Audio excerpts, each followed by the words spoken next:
गणेश जी विघ्न विनाशक व शीघ्र प्रसन्न होने वाले देवता है।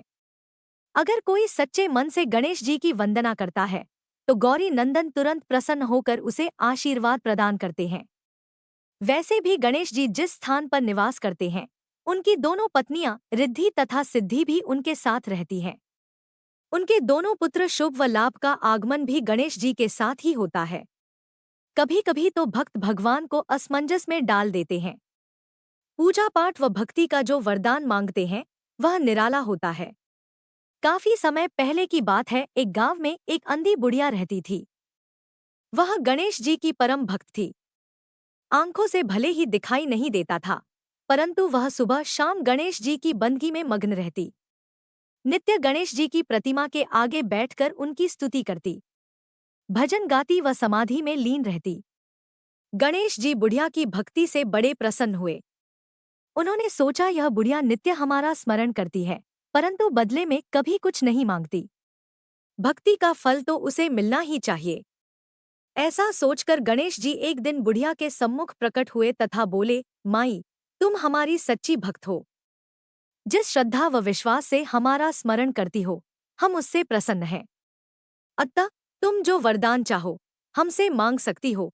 बुढ़िया बोली, प्रभु, मैं तो आपकी भक्ति प्रेम भाव से करती हूँ, मांगने का तो मैंने कभी सोचा ही नहीं, अतः मुझे कुछ नहीं चाहिए। गणेश जी पुन बोले, हम वरदान देने के लिए आए हैं। बुढ़िया बोली, हे सर्वेश्वर, मुझे मांगना तो नहीं आता।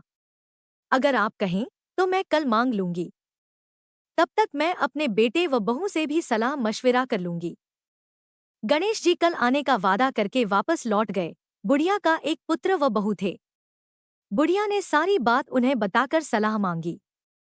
बेटा बोला, मां, तुम गणेश जी से ढेर सारा पैसा मांग लो, हमारी गरीबी दूर हो जाएगी, सब सुख चैन से रहेंगे।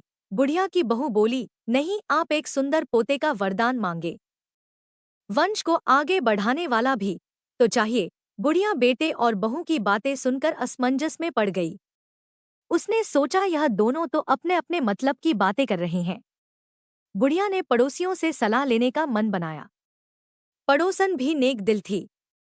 उसने बुढ़िया को समझाया कि तुम्हारी सारी जिंदगी दुखों में कटी है, अब जो थोड़ा जीवन बचा है वह तो सुख से व्यतीत हो जाए।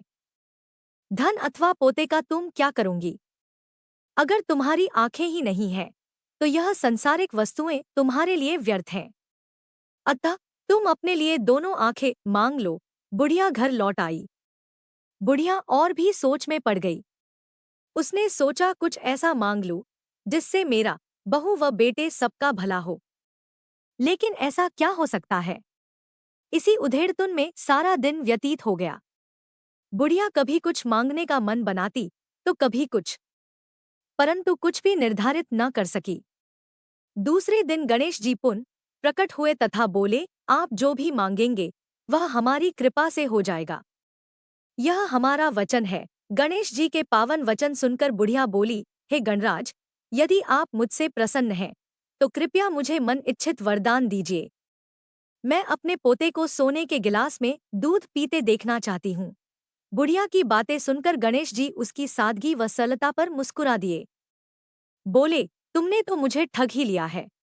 मैंने तुम्हें एक वरदान मांगने के लिए बोला था, परंतु तुमने तो एक वरदान में ही सब कुछ मांग लिया।